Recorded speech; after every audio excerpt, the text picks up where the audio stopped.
Again, congratulations to you on your raise. That was a Series A, I believe. Is that right, or a seed? Uh, I call it a micro seed. We only raised, I mean, fundraising rounds are so crazy right now, but we kept the amount low on purpose initially. So just we Mhm. raised 2.8 million. Oh, okay. Micro seed. That sounds like a pretty big Yeah, seed to me.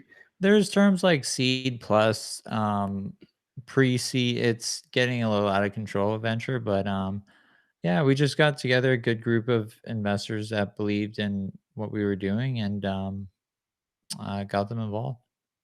Okay, that's great, Andrew. So let's do the intro on this channel, bullacademy.org. What we do is we teach investing concepts to help retail investors all around the world learn how to invest, build long-lasting, sustainable wealth by practicing the bull mentality. And the bull mentality is that we know what we invest in, we understand what we invest in, we believe in what we invest in, and we hold for the long term because that's how we build wealth in this country.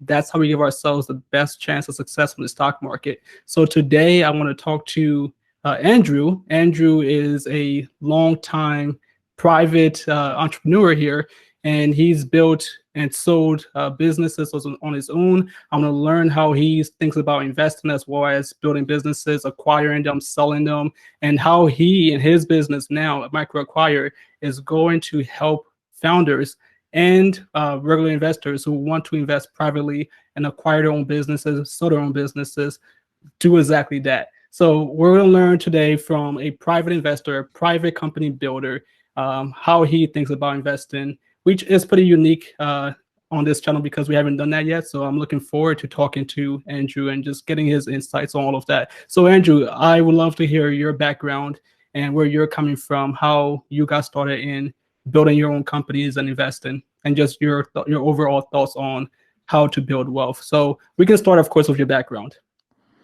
Yeah, definitely. So background, been an entrepreneur my whole life. I was born in Detroit.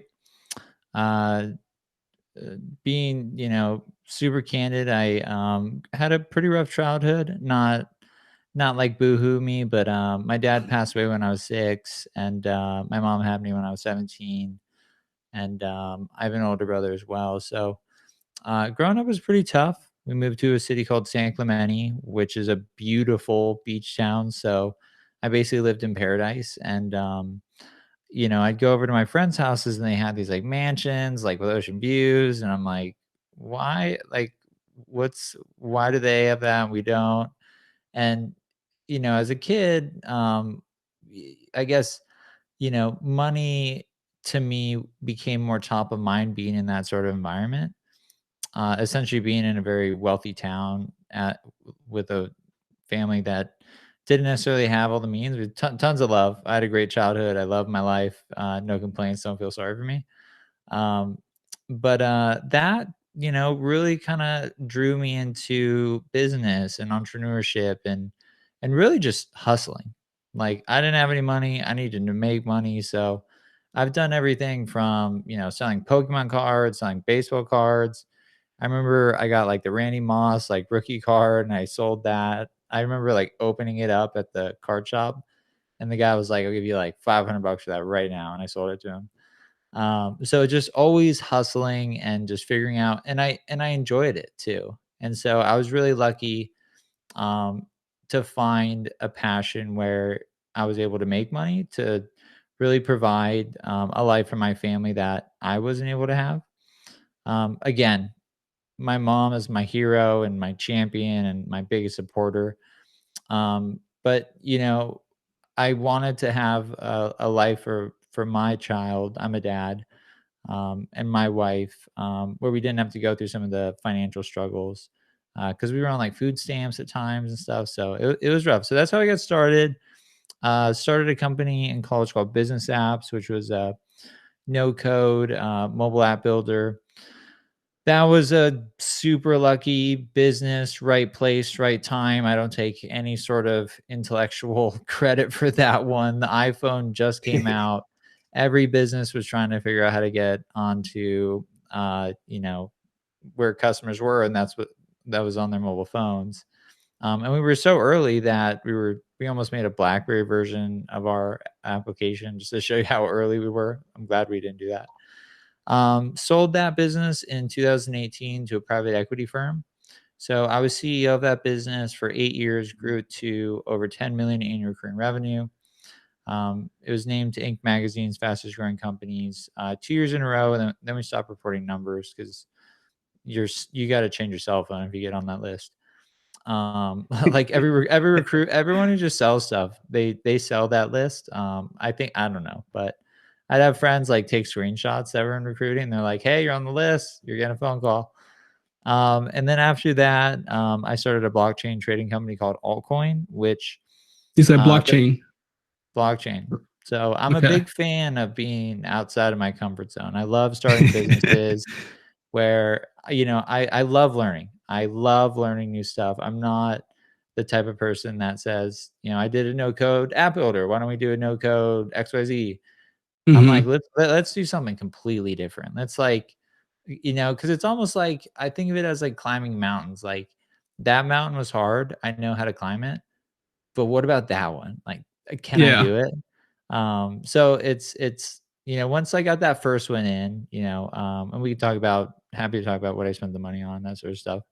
I won't tell you how much I sold it for. That's something I recommend entrepreneurs not to do. Um, Mm. Why is that? it just is like it can come off as like bragging, and then it just has no benefit, really, in my opinion. People are either going to try to get that money from you, or they're going to just judge Hmm. you. But I mean, I will say I sold it for an amount that I'm proud of. I'm not flying Hmm. private or anything like that, but um, I'm very fortunate. I don't have to worry about finances. That's the So purpose of that's money. so that's two now. That's two businesses you've built and sold. Yeah. So back to altcoin. So altcoin, if you send Ethereum, it takes a long time. It takes like 30, 45 minutes to confirm the transactions. And so we were building a decentralized exchange with a framework called Plasma, which was a white paper written by Vitalik Buterin and Joseph Poon on how to essentially speed up Ethereum transactions on the blockchain. We also did some other cool stuff, like we did the first what's called an atomic swap, where you can Hmm. trade Bitcoin for Ethereum across two different blockchains without anyone in the middle. And then what we found out in that business was there was a lot of regulatory compliance. This was 2018. So the SEC was still trying to figure out what's a security, what's a utility token. And so what we ended up doing was we basically found out like, okay, we're in the really the regulatory compliance business, not the technology business. Yeah.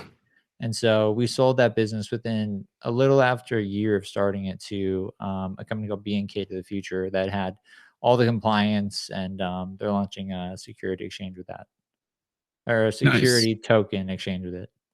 Yeah. Yeah. There's lots of different applications out there for these cryptocurrencies, but I've never dabbled into it. But yeah, I'm an engineer, so I know about the technology, but I just don't understand like the regulations and where it's going, and whether or not the SEC is going to actually allow it to become Yeah, actual yeah. If you currency, want my right? if you want my opinion, because I was pretty deep in there. I had conversations with a lot of people at the Ethereum Foundation, Fabian Bogaseller, who essentially like developed the ERC-20 protocol, which led to the ICO boom in 2017. He was Hmm. an advisor. We'd speak often. I think cryptocurrency is here to stay, but I think there's a little bit like you got to have really really strong belief and conviction in terms of what the winner is going to be. Like, is it Hmm. Ethereum? Is it um I would bet on Ethereum, but there's just some other like there's challenges within cryptocurrency right now, like the speed and user experience. And Hmm. until we get to a point where you can use a blockchain application and you don't even know it's powered by blockchain, it's going to be really hard to get user adoption. So keep my eyes out for the cryptocurrency or the blockchain that kind of figures that out. Um, but when that happens, that'll be really exciting because that's when we'll see some really interesting applications that people actually use because they're fast and they're not clunky, and you don't need like 8 third party plugins to get them to work. Yeah, yeah, I know that one. But yeah, let's talk more about why you chose to start your business and why not just hold on to it. And yeah, let's get into that. So, the fastest way to build wealth, in my opinion, is to build a business and sell it, sell the Hmm. asset. So, I could have cash flowed the business for 20 years, but over that 20-year period, my business probably would have been like disrupted 10 times over, like new technology. Like this is free. Google releases Hmm. something, Amazon releases a free app builder. So Yep. I and you know, I had a call with my wealth advisor, and my wife was like, "How can we get a little bit more aggressive with our investments?" And he was like, "Honestly, like the the number one way you're going to make substantial additional wealth is building another business and selling it." And I was Yep. like, "Yeah, yeah, I'm working on that." But yeah, so I believe in building assets that you can Hmm. sell. Ideally, like a framework that I have in my mind is where you build a company, almost like a puzzle piece that fits perfectly into a larger entity. And then you Hmm. swing for like a 5, 10, 20, 30, $50 million acquisition, even like a $1 million acquisition. That is so feasible. So much more feasible than raising venture capital, trying to swing for the fences, like going for the $1 billion outcome. Hmm. Candidly, that's sort of, something I'm, looking to do, disrupt an industry, really help, entrepreneurs on a global scale and get acquired. But those are the type of acquisitions that we want to help facilitate at MicroAcquire. So let's talk So about that, microacquire. all Oh right, yeah, let's go talk ahead. about it. Yeah, let's talk about it. So Yeah. you're if unless you wanted to say more, I didn't mean to cut you off that you were done. No, no, no. I mean, I'll give the pitch on MicroAcquire. So MicroAcquire is the largest startup acquisition marketplace. We facilitated over 300 acquisitions at this point, over $100 million in closed deal volume. We don't charge commissions, we don't charge fees. And really, what I'm building is the platform that I wish I had when I sold business apps. So I can log in, I can find an M&A advisor or a business broker to help me with negotiations if I'm not comfortable with that, or find financing, or find proper legal counsel, or have just better tools for due diligence and transferring assets, everything I wish I had, Yep. and then being able to immediately meet buyers. Like as an entrepreneur, you're like, how do I meet buyers? You have to go through an investment bank, either a business broker who will usually take a large percentage for finding those buyers for you. We bring those to you completely free. So we're going to be really innovating on the space of mergers and acquisitions. And the best way to frame it is, we're building the Zillow of M&A, where, we're gonna have Mm. data driven valuations. We're gonna have the ability to, use tools like everything that you need in an acquisition, like streamlining legal docs. Being able to create a letter of intent within seconds. So we got a lot in the works, but that's kind of the quick pitch. Nice. Yeah, microacquire is awesome. I am on there too right now. My one of my businesses is on microacquire. I've gotten lots of offers. It's just I'm swinging for the fence right now, so because I don't have to sell it, right? So that's Yeah, a and that's the beauty of it too. When I with business apps, my price was open to offers. I like, mhm, I had a sizable business where I wasn't in a rush to sell. I loved running the business. And to answer your last question, what I sell, I was exhausted. I like literally I was CEO of that company for 8 years. And when you get to a certain point with a company of a certain size, just the stress and the management can kind of catch up to you. And I felt it was time to move on. I was starting to get excited about, my second business, Altcoin. I actually started that business when we were in mm. due diligence. I was like, okay, I want to go after, there's, internet, mobile, blockchain is kind of the three big paradigm shifts that I think are probably some of the biggest we'll see in our lifetime. So I wanted to jump on that, and I did. Mhm. I think I was a little early. But yeah, that's why I sold. I was tired. I got an offer that was really hard to turn down, and Yeah. it all worked out. Yeah, it's awesome. And you've used that money, of course, to multiply what you got from there. And well, maybe not yet, but still working on something bigger, right? Yeah. with MicroAcquire. So yeah, that's great. And I want to just get into a little bit on the stock market. I know you're into building your own businesses, but I'm curious what you think about just the regular person out there, whether or not they should take some of their funds and put it, not just put it all in the stock market or just real estate, but put it into their own businesses. Maybe even go on something like MicroAcquire and find a business that fits their thesis or their interest and start working on that, or just building from scratch.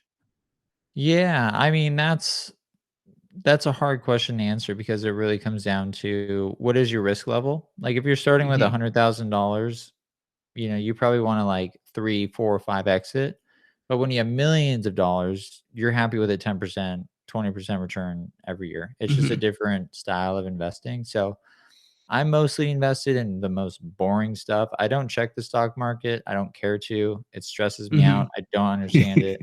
So I just have index funds. I also Hmm. invest in startups and frequently with small checks, and then also in actual funds. So I can like name them off if that's helpful, but I I'll mean, like just try. syndicates. So what are you talking Syndicates. about? So yeah, Hmm. it's like Ryan Hoover Weekend Fund, Late Hmm. Checkout Fund, Remote First Capital, um, and then a number of other ones. Like I invested in Circle, which is a cryptocurrency company, On Fleet, Burbling, which was acquired, but all really small checks. I kind of call it my country club money. Like Hmm. I just love to support startups. Really, I'm not expecting a return here. So advice for people, looking to create wealth. I'm going back to, finding a business that you would run for free. And I consider that founder market fit, something that Hmm. it is so hard to compete against a founder that truly loves what they do. And if you can Yep. find that, and if there's a market where people will pay you, then you're onto something. And that's what I would do. Aside from that, um, buy when you're 30, sell when you're 70. Keep it super simple. I'm not a stock market exit or expert. I have the most boring portfolio ever, but I don't look at it. And I think for me that works because it allows me to focus on what I enjoy doing, and that's Yep. building businesses. Yeah. So you have a different perspective on when it comes to the stock market. You want to just buy and hold, but when it comes to your own businesses, where you're the one operating, you want to sell that, right? Build it up fast enough, sell it, take the money, and then reapply it and continue to grow down your own, right? Or what's your thoughts on that? Well, right now, I mean, MicroAcquire is less of like a financial endeavor. I ran MicroAcquire for free for about a year. Hmm. I just love the business. We raised a little bit of capital recently to, really hit the gas on R&D and build out kind of that vision I described to you. But I truly want to help thousands of entrepreneurs exit their businesses. I believe that, more and more of like typical small businesses will not have a physical storefront. They're going to be online. So we're going to see this huge wave of SMB SaaS and SMB e-commerce. And those businesses are typically really hard to sell because, again, you can work with an investment bank or a broker. And typically, depending on the size of the business, it might not be a good fit for them. And for MicroAcquire, we've cultivated this community of buyers that are looking for businesses like that. So Hmm. that's kind of the mission I'm on, is to help entrepreneurs succeed and help as many entrepreneurs get acquired. And when you get acquired, we don't make any money. So Yeah. Yeah. So I guess I should rephrase. So there's different stages, right? In the start, when you got started, you wanted to build something that solve a real problem. You enjoy what you're doing, but of course, at some point, you chose to take the money and then reinvest that. Is that correct, or do you think you do you think there's different stages? Is pretty much what I'm asking to how you approach either buying, holding, or selling your own businesses. yeah, one way I'd think about that is if you're thinking about like, hey, I have this job, I don't like it. Like, how do I make money? How do I get out of this? There's three stages that I recommend and I went through personally. The first is building a cash flow business. So it can be a service, it can be a Mm-hmm. blog, it can be a podcast, it could be whatever you're doing at your current job. Just throw up a website over a weekend and try to get a couple clients. Just replace your salary. Just get out of whatever, shit job you're in that you hate, and start doing something that you're really passionate about and generate, profits. Like, pay your bills with the business that you're proud of. Yep. Second is building an asset with the intention of selling it. There's a great book called Strategic Entrepreneurial. It's like literally entrepreneurialism by John Fisher. I Hmm. can't even I can't I'll even link say to it. that. Yeah, I can't I'll even link to say it it. down below. But it talks about how to basically build a business with the intention of having it acquired by raising a small seed round, by not raising a bunch of venture capital, and by, creating relationships with potential acquirers early. And then, if things go correctly, that increases your odds tremendously to have it acquired. Or you can listen on MicroAcquire, meet those same people. Yep. Shameless plug. But and then after that, once you've acquired, the business has been acquired, and you have enough money to not worry about finances anymore, because the only problem that money solves is money problems. It doesn't make you Yep. happier. It doesn't make, like, for me, I started another business immediately. Like, Yeah. I bought like a new car and a house, and that's it. Like, this shirt is from like Amazon. I this hat was a gift. I'm not a materialistic person. There's not a single material thing in this world that I want right now, unless we go like really great. Like, I like the new Audi Yeah. SQ5 SUV. But besides that, like, I love what I do. And so my point being is, start a business, build an asset that is sellable, and once you sell Hmm. that asset, you won't have to worry about finances. And then for step 3, swing for the fences and try and disrupt the market and try and, Exactly. change the world. Because if you fail at that point, um, you have a lot to fall back on. And it takes a Hmm. lot of the pressure off. And when you're going after these really, like, if you're really trying to go after a really, really big, challenging problem, you want to do it in a way where you can have a calm mind, where you can make less Yep. decisions, but better decisions. And it's like, when I was running business apps, I was kind of running around with my hair on fire all the time. Like, we got to get this done. We got to get this done. Like, because all of my net worth was tied up in that business. And so my actions, looking back, sort of reflected that sort of, we always got to be doing stuff. But in reality, you just have to focus on, a clear strategy.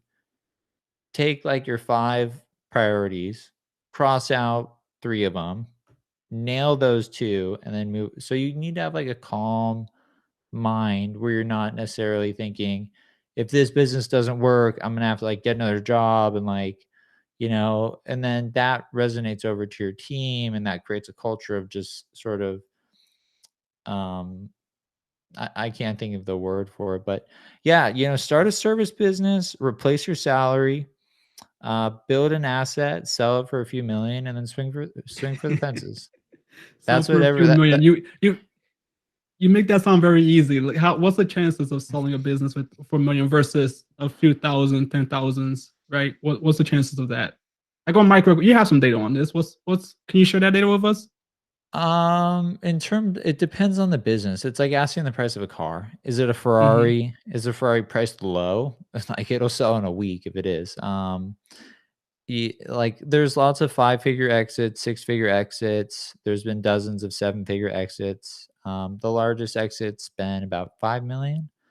Mm, Um, so there's wow. definitely buyers of all size, from private equity to strategic buyers to corporate dev teams to CEOs of public companies.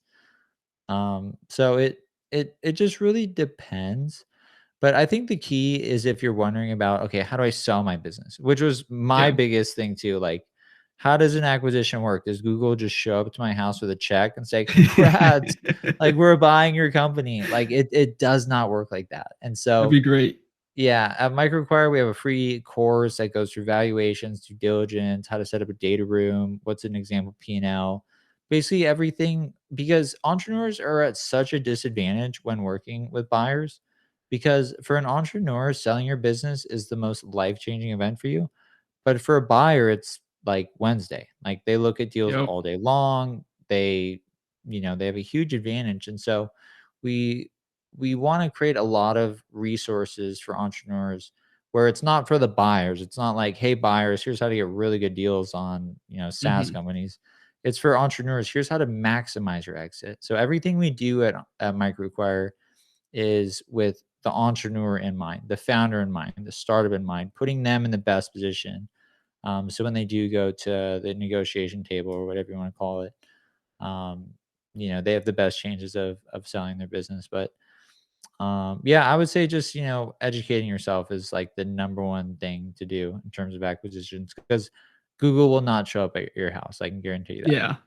Yeah. When I sold my business, someone reached out to me, but when I sold it, I actually reached out to him because I was the first one I reached out. I said, I'm not ready to sell because I loved what I was doing. But then at some point I wanted to leave my job, get on to the next thing. And I reached out to him and he finally said, yeah. So yeah, there's many ways you can go about it. And in most cases for an exit like your size that you did, yeah, no one's gonna come to your house and do that. You gotta make sure it works It, out for it, them. it takes years. Like when you have revenue, like if it's going to be like an 8-figure exit, it can take years. Yeah. Because they need to get to know you. They need to get really familiar with the business. They need to watch it perform over a year time. The PE firm that I sold to, I had met 7 years prior, and I knew that because during due diligence, they asked for all of the NDAs I'd ever signed, and I found one from them like 7 years ago. I was like, oh, we've already chatted.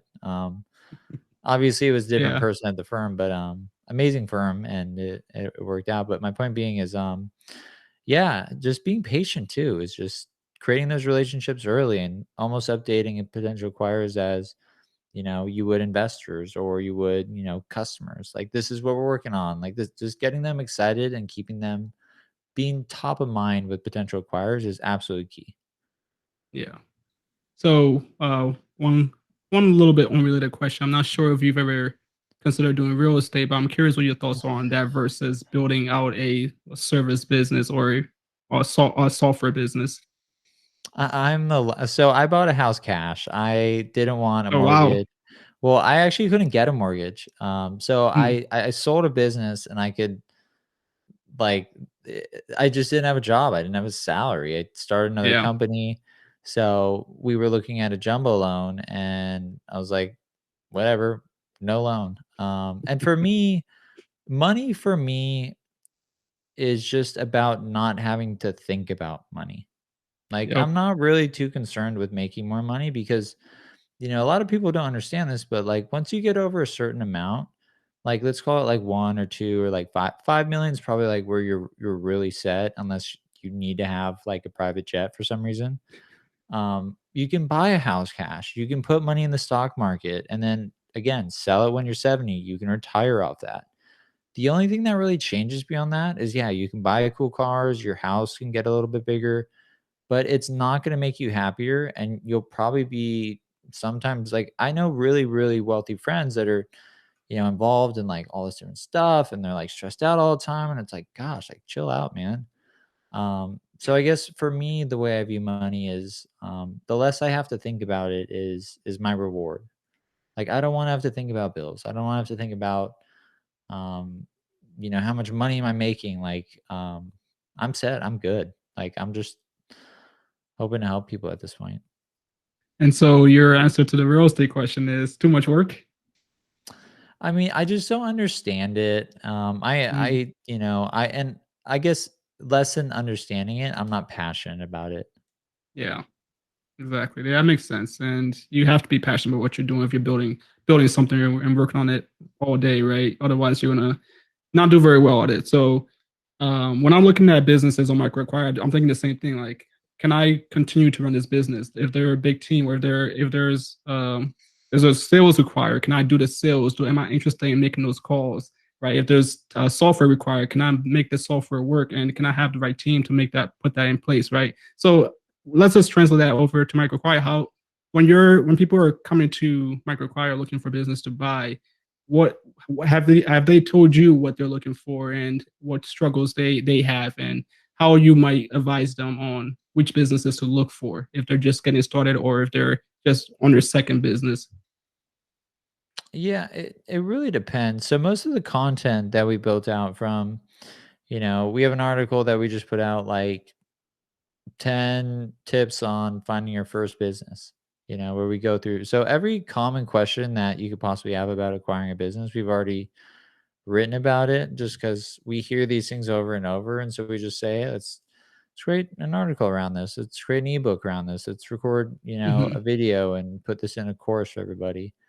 But again, it goes to the personal preference of the person. Some people are looking for, multi-million dollar SaaS companies. Some people are looking for multi-million dollar direct to consumer companies. Some people are looking for, micro SaaS, like just a good product that just needs a little bit of sales and marketing love. So it's just such a wide group. It's a hard question to answer, but MicroAcquire kind of has everything. We have everything from, the really built product of the day application making $1,000 a month all the way up to, a SaaS company, doing millions in revenue. Yeah. Yeah. Thank you for all these answers. I know we're running low on time, so let's just end it here. I would love to hear what your final thoughts are. If you have any advice to retail investors out there who want to get into making their own, building their own businesses or just acquiring them. Yeah, I would say, I'm a big believer because, there was times at MicroAcquire where I was working, 4 a.m. to midnight with family Hmm. responsibilities, and everything else I do in my life, like eating, stuff like that. And the only way to do that, and this applies to like investing or, acquiring businesses, growing businesses, like whatever you decide to do, find something that you love to do because you're going to be so much better at it than the person who sort of likes it or the person who's kind of in it for the money. Because you'll go that extra mile. And I know that's kind of a cop out answer, but I am a firm believer of that. And it's also just, to me, that's success in life. If you have a product that you're working on with a team that you love, that you laugh with daily, with happy customers, you've literally won the lottery. Like Yep. that's winning in my book. So I hope that's a good answer. I appreciate that, Andrew. I'm sure the audience will too. Thank you again for being here. Very impressive history you have, and of course, I love MicroAcquire. I hope that of course, I'll let my audience decide if they want to try it out and see for themselves and find some companies to acquire there or start their own. And yeah, I'm looking forward to what you build with MicroAcquire and how you continue to help entrepreneurs build and sell their businesses. So Thanks, thank you man. again, Andrew. Yeah, I appreciate all your support. I see your tweets and stuff, and it makes my day. So thanks for all your support, man. And yeah, thanks for having me on the podcast. Of course. You have a good one now, Andrew. You too. Cheers.